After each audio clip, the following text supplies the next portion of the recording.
I remember the exact moment everything shifted, like a crack forming in glass before it finally shatters. It was a Tuesday evening, quiet, nothing special. I was standing in the kitchen, chopping onions for dinner, trying not to cry.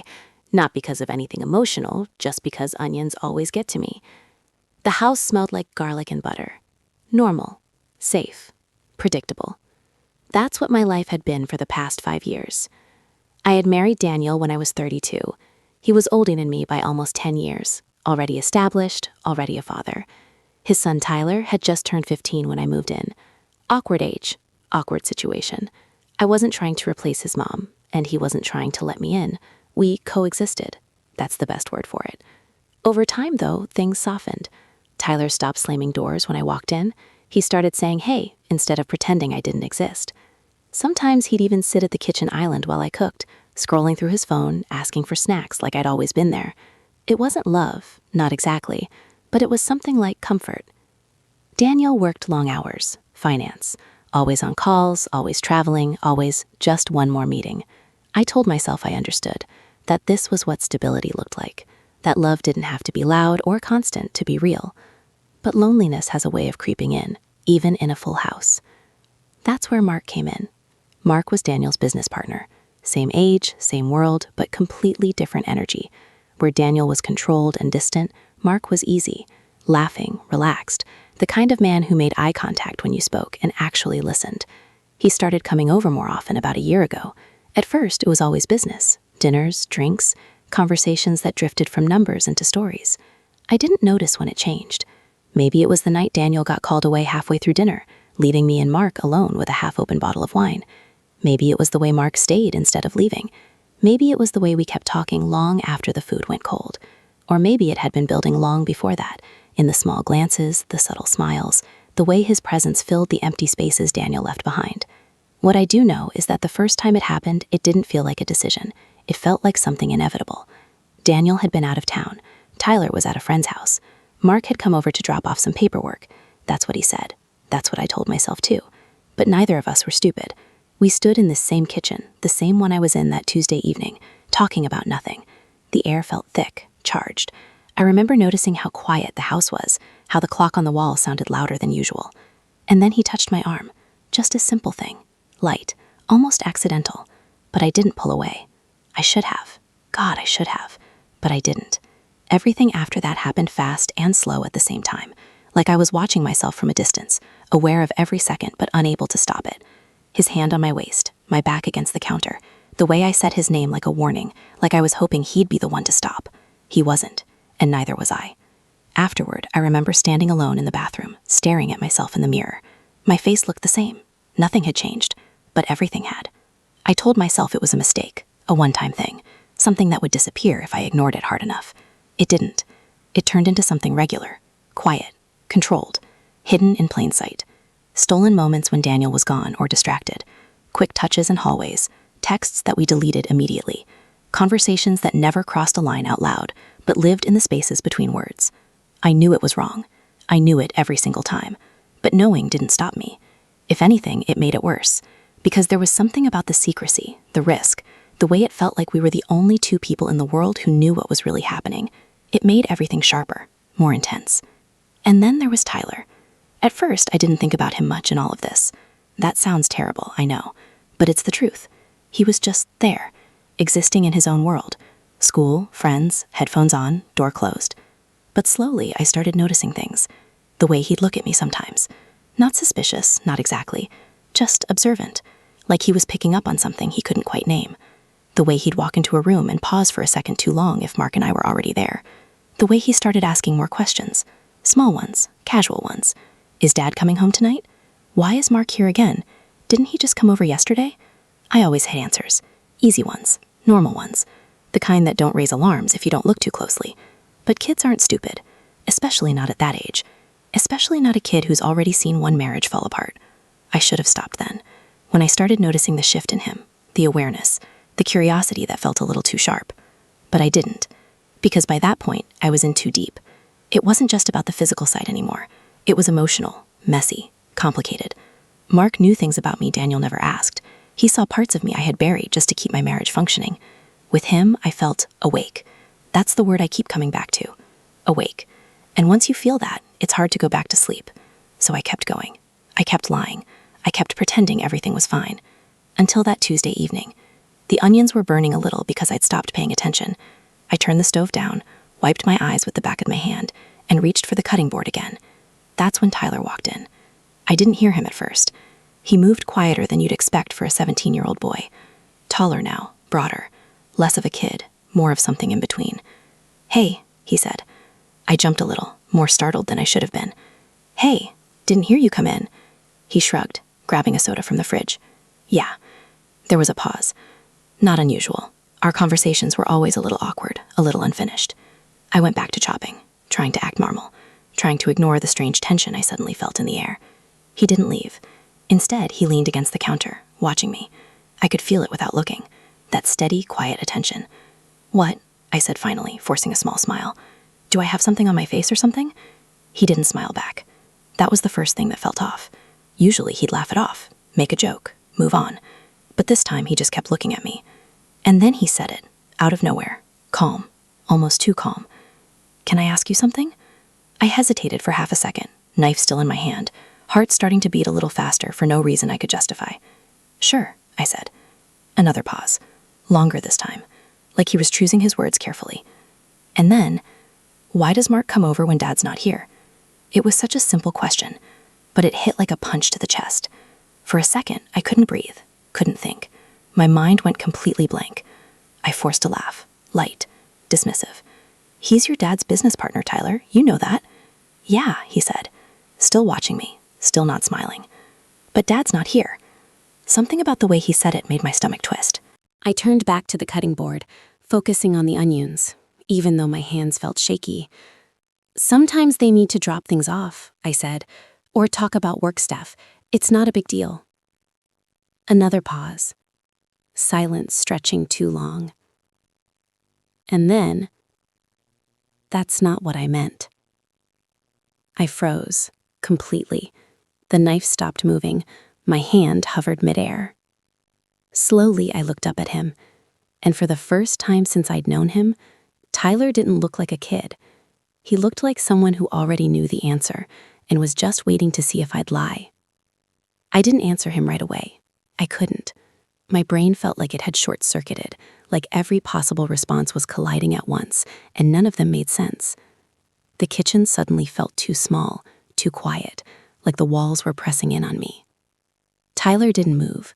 He didn't fill the silence the way most people do when things get uncomfortable. He just stood there, watching me, patient in a way that made it worse. I set the knife down slowly, careful not to let my hands shake too much. "What do you mean?" I asked, even though I already knew. It came out softer than I intended, not defensive, not even convincing. He let out a small breath through his nose, like he'd expected that answer. "You know what I mean," he said. I forced myself to turn around fully, leaning back against the counter like that would somehow steady me. "Tyler, if you're trying to say something, just say it." There was a slight edge in my voice now, not anger exactly, more like desperation disguised as control. His eyes didn't leave mine. "I've seen him," he said. That was it.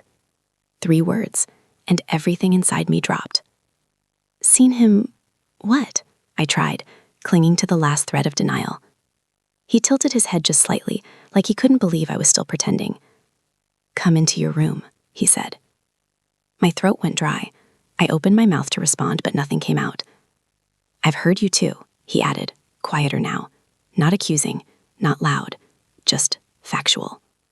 It wasn't dramatic. There was no yelling, no explosion, just that steady, calm tone that made it feel even more real. My heart was pounding so hard I could feel it in my ears. "How long?" I whispered before I could stop myself. His expression shifted for the first time. Not much, just a flicker of something, maybe disappointment, maybe something heavier. "A while," he said. A while. That could mean anything. Weeks, months, God. I pressed my hand against the counter behind me, grounding myself. "Why didn't you say anything?" I asked, my voice barely holding together. He shrugged, but it wasn't casual. It felt rehearsed, like he'd already gone through this conversation in his head 100 times. "What was I supposed to say?" he replied. "Hey, Dad, I think your wife is sleeping with your business partner?" The words hit harder than anything else so far. Hearing it out loud, there was no hiding from it now. I started, but stopped. Because what was I going to say? That it wasn't what it looked like? That it was complicated? That it didn't mean anything? None of that was true. And even if it was, it wouldn't matter. Tyler pushed himself off the counter and took a few steps closer. Not aggressive, not threatening, just closer. "I didn't want to deal with it," he said. "I figured, it's your life, your mess." There was something in his voice now. Not anger, not exactly, more like exhaustion. "But then you just kept doing it," he continued, "like you didn't even care if anyone noticed." "I did care," I said quickly, the words spilling out before I could filter them. "I do care." "About what?" he asked. And that question, that simple, direct question, I didn't have an answer. Because what did I care about? My marriage? I was destroying it. Mark? I didn't even know what we were anymore. Tyler? I hadn't thought about how this would affect him until it was too late. I opened my mouth again, then closed it. He watched me struggle, and something in his expression hardened. "Yeah," he said quietly, "that's what I thought." "That's not fair," I said, even though part of me knew it was. "Fair?" he repeated, a short, humorless laugh escaping him. "You're talking about fair?" I flinched. "I'm not trying to fight with you," I said. This isn't something you understand." "Then explain it," he shot back immediately. The intensity in his voice caught me off guard. "Explain how this makes sense," he said, "because from where I'm standing, it just looks like you're screwing over my dad." The bluntness of it stung, even though I deserved it. "It's not that simple," I said, shaking my head. "It looks pretty simple," he replied. There was a beat of silence, and then softer this time, he said, "He trusts you." That one hurt the most, because it was true. Daniel trusted me completely. He never questioned where I was, who I was with. He never doubted me, and I had used that. I swallowed hard, my eyes dropping to the floor. "I know," I said. Tyler was quiet for a moment, and then he asked something I wasn't expecting. "Do you even feel bad?" I looked up at him, caught off guard. "What? Do you feel bad?" he repeated. "Or is this just normal for you now?"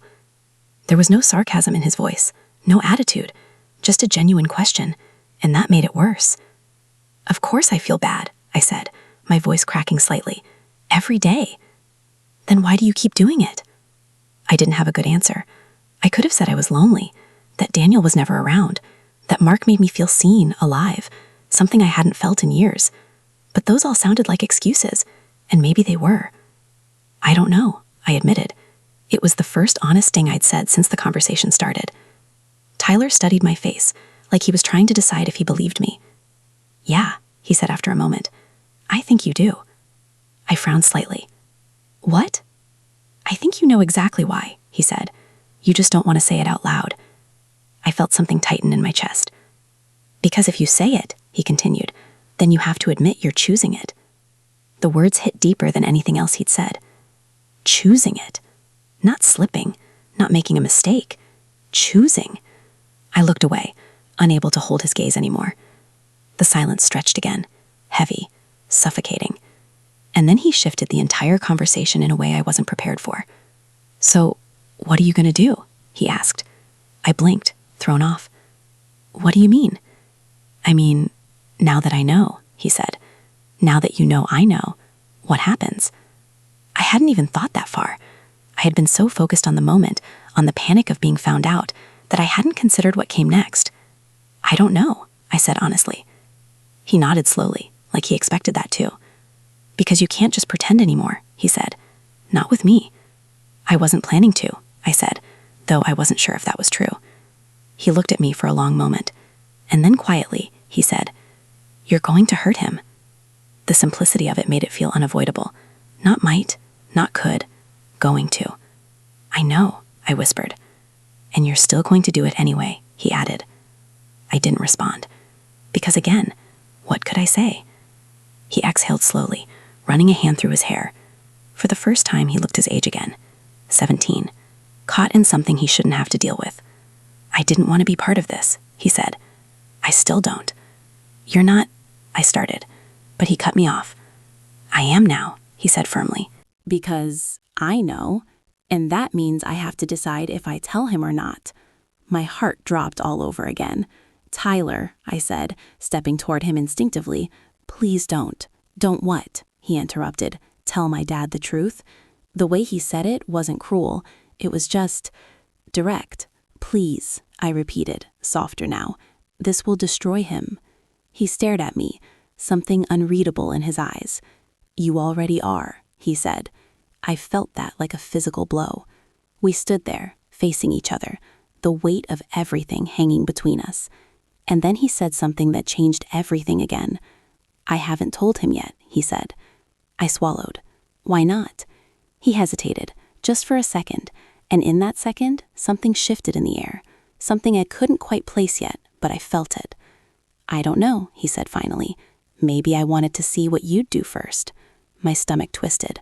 What does that mean? I asked carefully.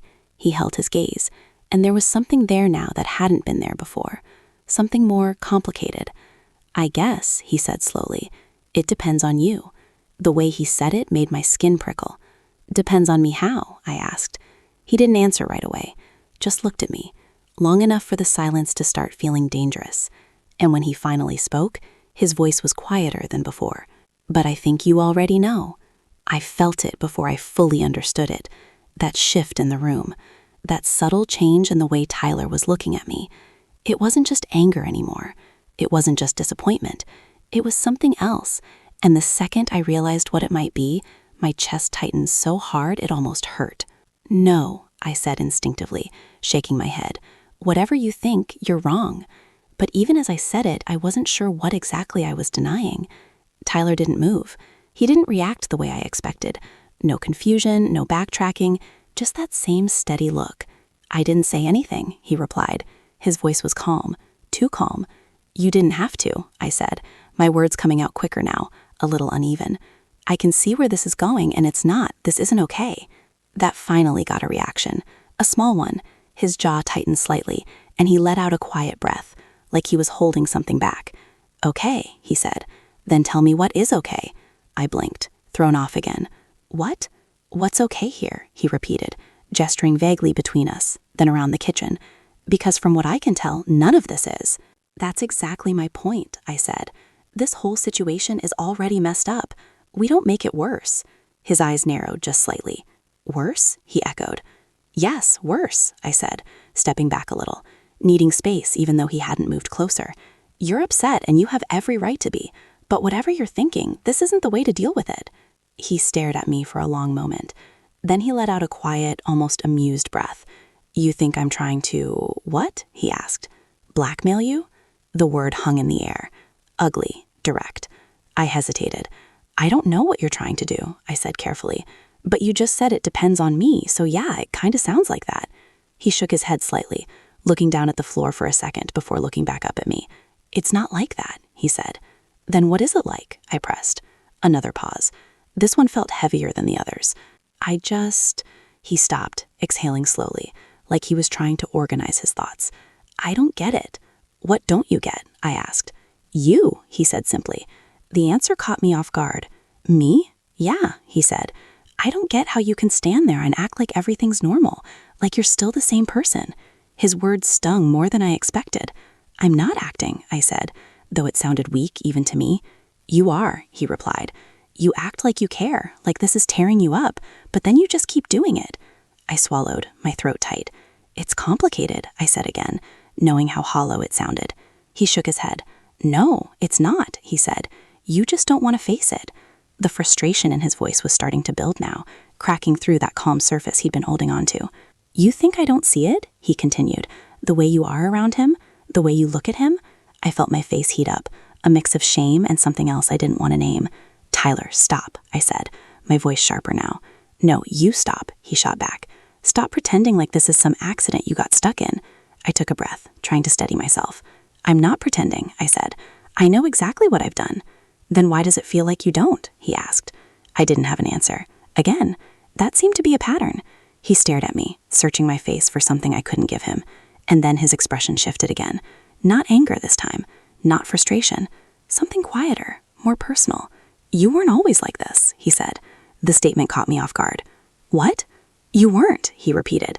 When you first moved in, you were different. I frowned slightly, confused by the sudden change in direction. How? I don't know, he said, shrugging lightly. Just different. You actually tried. With me, with everything. I still do, I said, though it came out more defensive than I intended. He gave a small, almost sad smile. No, he said. You don't. That hit harder than I expected. I cook, I started, but he cut me off. That's not what I mean, he said. You go through the motions, but you're not really here. I opened my mouth to argue, then stopped, because part of me knew he wasn't wrong. When did that change? He asked. The question lingered between us. I could have lied. I could have said I didn't know. But standing there, under his gaze, after everything that had already been said, it felt pointless. I don't know, I said quietly. He watched me for a second, then nodded slightly. Yeah, he said. I think you do. There it was again, that certainty, that ability to see right through me in a way no one else ever had. It made me feel exposed, uncomfortable, and strangely understood. I didn't like that last part. Why are you doing this? I asked, my voice softer now, more tired than anything else. Doing what? He said. This, I gestured between us again, pushing this conversation, digging into it like this. He hesitated, and for the first time since this started, he looked unsure. Just for a second, then it was gone. Because someone has to, he said. Why you? I asked. Because I'm the one who knows, he replied. The simplicity of it made it hard to argue with. We fell into silence again, but it felt different now, less sharp, more complicated. Tyler shifted his weight slightly, glancing toward the hallway before looking back at me. You ever going to tell him? He asked. The question landed heavy. I don't know, I admitted. He nodded slowly. Figures. I mean it, I said. I don't know what I'm going to do. That's kind of the problem, he said. I know, I whispered. Another pause. Then quieter, he said. You're going to get caught eventually. My stomach twisted. I know. And it's going to be worse if it's not from you. I know, I repeated, my voice barely audible now. He studied me again, and then he said something that made my chest tighten for a completely different reason. I haven't told him because... He stopped, like he wasn't sure if he should continue. Because what? I asked gently. He looked at me. Really looked this time. Not like before. Not analyzing, not accusing. Just looking. And there was something in his eyes now that I couldn't ignore. I wanted to understand, he said. Understand what? I asked. Why him? He said. The question hung there. Simple, but loaded. I hesitated. You wouldn't get it, I said quietly. Try me, he replied. I let out a slow breath, running a hand through my hair. It's not just about him, I said. It's about everything. That's not an answer, he said. I know, I admitted, but it's the truth. He didn't respond right away, just kept watching me, waiting. I felt something shift inside me, a pressure building, like if I didn't say something real, something honest, I was going to break. I was lonely, I said finally. The words felt small compared to everything they carried. Tyler didn't interrupt, didn't react, so I kept going. Your dad? He's a good man, I said, but he's not really there, not in the ways that matter. That doesn't justify it, Tyler said quietly. I know, I said quickly. I'm not saying it does. I'm just explaining. He nodded slightly, signaling for me to continue. And Mark, I hesitated, then pushed through. He made me feel seen, like I mattered, like I wasn't just part of the background. The honesty of it made my chest ache. Tyler's expression didn't change much, but I could tell he was listening, really listening. And once it started, I said, I didn't know how to stop. That sounds like a choice, he said. It is, I admitted, every time. Silence settled between us again, but this time it felt different, less like a standoff, more like something fragile balancing on the edge. Tyler exhaled slowly, looking away for a second before meeting my eyes again. I still don't get it, he said. I don't expect you to, I replied. He nodded. Another pause. Then, almost under his breath, he said, It's messed up. Yeah, I said, it is. We stood there for a moment, both of us caught in the weight of everything that had been said. And then he asked the question that made everything feel even more unstable. Do you love him? I froze. Not because I didn't hear the question, but because I didn't know how to answer it. I didn't answer him, not right away. Because the truth was, I didn't know how to say it out loud without everything collapsing in on itself. Tyler didn't rush me. He just stood there, watching, waiting, in that same quiet way that had made this entire conversation feel impossible to escape. Do you love him? He repeated, softer this time. I let out a slow breath, my hands gripping the edge of the counter behind me. I don't know, I said finally. The words felt weak the second they left my mouth.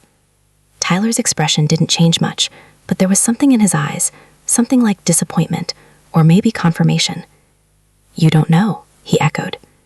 It's not that simple, I said, shaking my head. What I feel for him, it's not just one thing.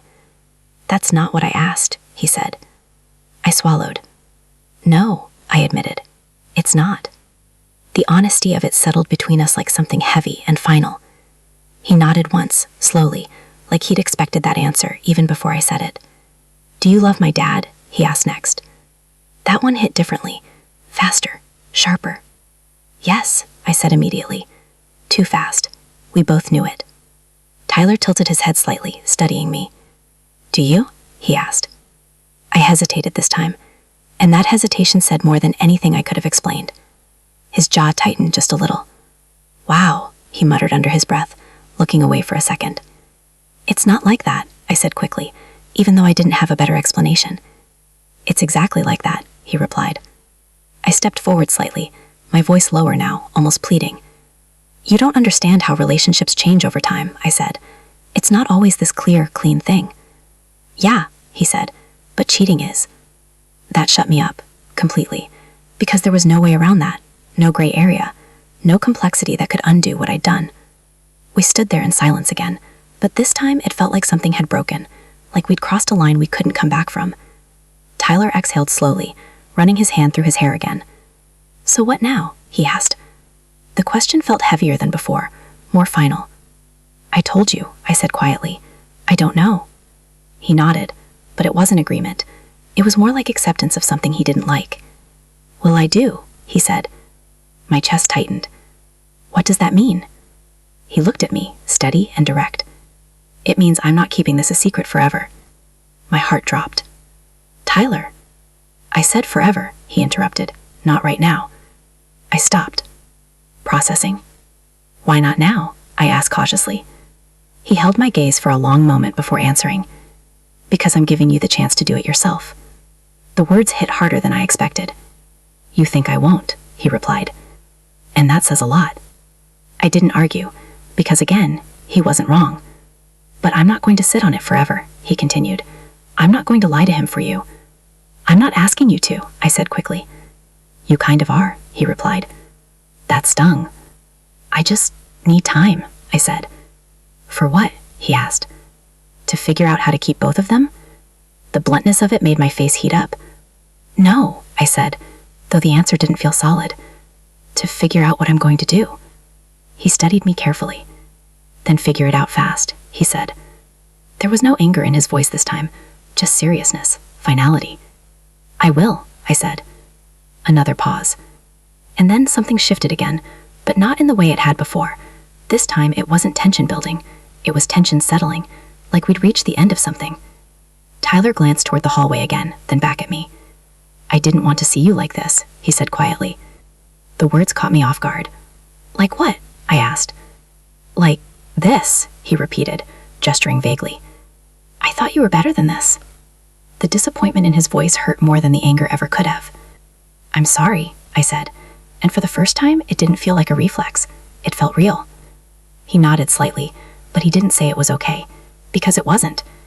I'm going to my room, he said after a moment. Tyler, I started, but I didn't even know what I was going to say. He paused, looking back at me. What? He asked. I hesitated. There were 100 things I could have said. None of them felt right. Nothing, I said finally. He held my gaze for one last second, and then he walked out. Just like that. No slam door, No dramatic exit, just gone. The kitchen felt empty the second he left. Too quiet, too still.